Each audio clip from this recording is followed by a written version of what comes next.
What is up, ladies and gentle nerds? It's your boy Graham, also known as Hamhawks42 on the internet, and today we are looking at another card from Core Set 2021.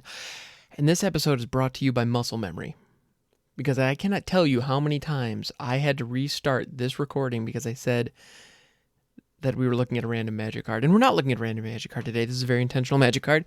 And that very intentional magic card from Core Set 21 is a spoiler that came out today called Conspicuous Snoop. And what Conspicuous Snoop is, it is a goblin rogue that costs 2 red. So red. Play with the top card of your library revealed. You may cast goblin spells from the top of your library. As long as the top card of your library is a goblin card, Conspicuous Snoop has all activated abilities of that card.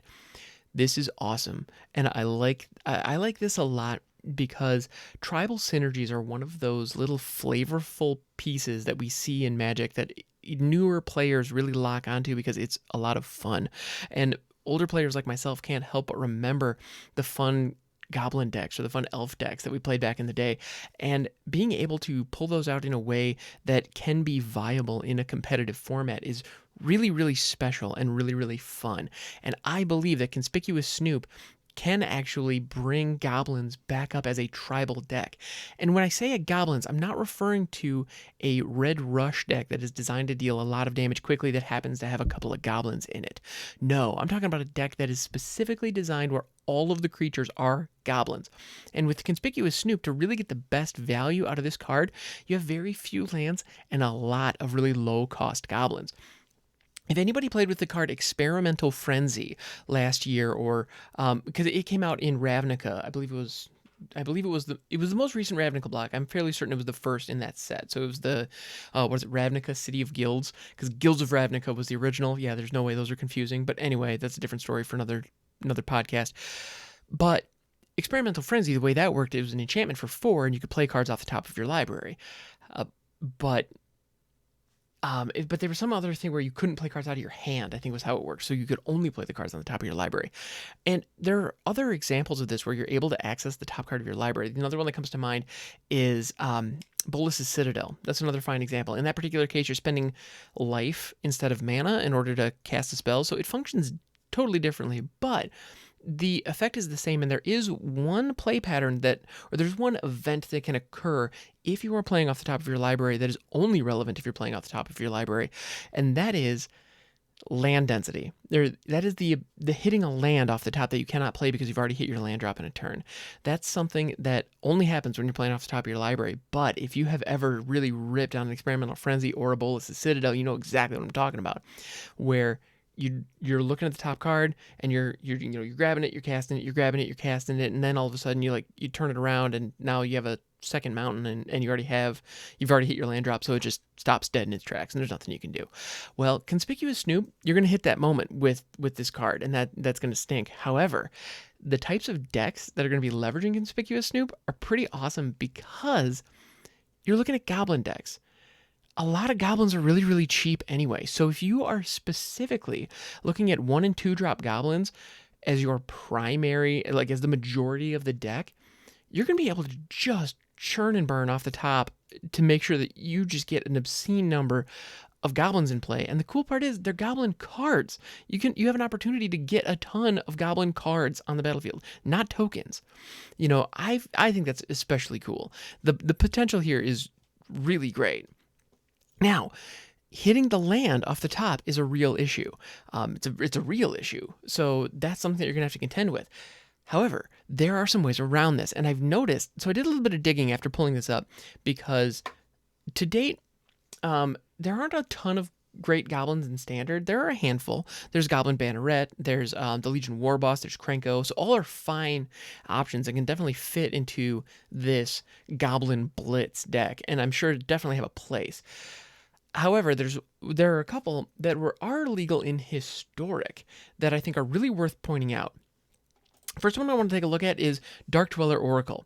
So Dark Dweller Oracle here, you can sacrifice a creature. Okay, you can pay 1, sacrifice a creature to exile the top card of your library, and you may play that card this turn. So the way that you can use these together is if all of the cards in your library are already goblins, if you can see the top card and if it's a spell, you can just cast it with Conspicuous Snoop. Now, those are goblin creatures that you're putting onto the board. You're gonna take creatures, you're gonna just get them. You're gonna have a bunch of creatures on board. Then what ends up happening is once you hit that second land in any given turn, the Dark Dweller Oracle over here, if I can remember which way I'm pointing, Dark Dweller Oracle has an opportunity to you can just sacrifice one, whatever the cheapest, most meaningless creature is, and possibly one that just came in if it doesn't have haste, that type of thing, and then just exile that land away, and then just flip the next one and just keep going. And if you're doing it this way, you're almost guaranteed to hit your land drops really consistently because you're going to end most turns with the land just chilling right on top for you to pick up for your next turn. And the other cool thing about it is, since we're dealing with goblins, all of those can be mountains. And you could probably run this deck really confidently with, 18, 19 lands. Like, I'm thinking back to the old Cavalcade days. I believe that deck ran 19 lands, but it didn't have a card like Conspicuous Snoop to dig through the deck. So, you might even be able to get away with 18. I'm thinking the current cycling deck, I think, runs 17 in a lot of cases. And I figure if they can run 17 because of all the one-mana cycling, Conspicuous Snoop provides a very similar effect where you're able to dig until you hit the lands. So I love this. I absolutely love this card. Dark Dweller Oracle is the first example of a card that I think is going to be really important in that deck in order to keep the Snoop train rolling. The next one that I think is worth calling out is Rummaging Goblin. This is a little guy from Ixalan, and it's a 1/1 for 3, which is a terrible rate, of course, but you can tap, discard a card, and draw a card. And so if you have a land off the very top of your library, you can just tap, pull it up into your hand, and then just keep on going. And that actually works perfectly with this if you haven't hit your land drop yet this turn, because in that situation, that land that just became your roadblock from Snoop digging the whole deck down, that land all of a sudden can become the land you play for your turn, as long as you have something in your hand that you can burn to go grab it. So you will need to hold something in your hand for this, but as long as you're prioritizing the goblins on top of your library with the Snoop, which you really ought to do, you'll be just fine. You're going to be able to this deck, so I am definitely going to build a historic goblins deck with Conspicuous Snoop, and I also really dig that. I'm very eager to give this a try for a number of reasons, not the least of which is that I have never played in historic. That it is something that it's a format I have yet to really dive into, because when I was first getting started on Arena, I didn't know how to properly build out my collection. And so as a result, my Ixalan collection, my Dominaria collection, and my War of the Spark collection are nowhere near as fleshed out as they could be, and certainly nowhere near as fleshed out as my current standard collection is. And so as a result, I just haven't gone back and done it. But I'd love to. And here is an option where, with a handful of rare wild cards that I'm going to be pulling out of, drafts and packs for standard anyway, I'll be able to grab a couple of additions of some older goblins, and then all of a sudden I don't need to modify any of my lands, because it can just be straight mountains. Like, this could seriously just be like 19 mountains. This is going to be a budget deck for sure in historic that I'm looking forward to. I'm really looking forward to it. And on top of that, it's really clear that Wizards knew that goblins were going to be something, and they knew that Conspicuous Snoop could get there. And you know how I know that? Because with the most recent historic anthology, they brought us Gem Palm Incinerator, which is a card that you can cycle and deal damage based on the number of goblins that you have in play. So it's clearly designed to be goblin-centric. They are designed to be viable. And I think the synergies between Dark Dweller, Rummaging Goblin, and Conspicuous Snoop are intentional, and they're noteworthy. So I keep an eye on this. Like, I think this is going to be something. And then on top of that, in historic, we have access to Krenko. We have access to the Legion War Boss. We also have access to Siege Gang Commander, which is freaking insane. That card has an opportunity to really just go nuts. And so,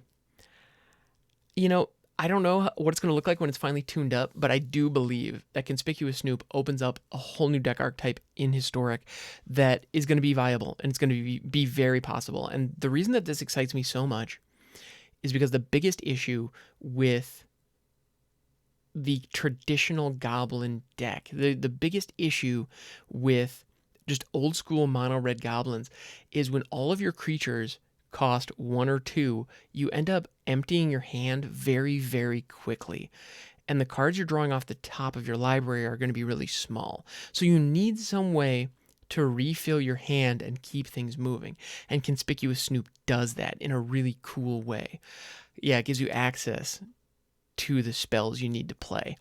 And so I think this is a card that Goblin decks really needed in order to be viable. And I can't wait to see how it works. Also, okay, let's talk flavor for a second. So we talked mechanics, we talked metas. Well, we haven't really talked too much metas because, as I said, I don't really know Historic, but I'm telling you, it's going to fit. How do I know that? I don't. It just, the synergies are there. There's got to be something. There has to be something. So let's talk flavor. I love this name, Conspicuous Snoop. And the human in the foreground is just looking down at this goblin who is like trying to be sneaky but clearly just totally whiffing. And the idea of goblins being just kind of clumsy and awkward really comes out here. There's the comedic value of it. And it also plays into the flavor of the card because you have to play with the top card of your library revealed. So no matter what the top card is, everybody knows what it is. You know, some of those other cards, I believe Experimental Frenzy, you got to look at it, but it was otherwise revealed, or otherwise concealed rather, and Boldest Citadel was the same way. I could be mistaken on that, but it's conspicuous. You are giving your opponent exactly the information on what's coming, but to be honest, if I'm playing Mono Red Goblin, I don't really care. You know, my thought is, yes, I'm going to play creatures, and I'm going to punch you with them. Any questions? Like, it's like just knowing what's coming up. It is, strategically speaking, it is a disadvantage for your opponent to know what you have because they can play around it, of course. But I don't know. I think I get a kick out of this. I just think it's absolutely perfect. It fits flavorfully. It fits what we know of goblins, and the illustration is just very well done, I gotta say. So, yeah, I'm really looking forward to this. We're going to see goblins in Historic and possibly Standard. Like, I would love to see a full-on goblin tribal deck in Standard. I don't think it's going to work. Like, I don't think that's going to happen, but I'm excited for it. Well, and actually, with the advent of player drafting in Arena, I suspect these are going to be a prime target for rare drafting because they aren't super good in Limited.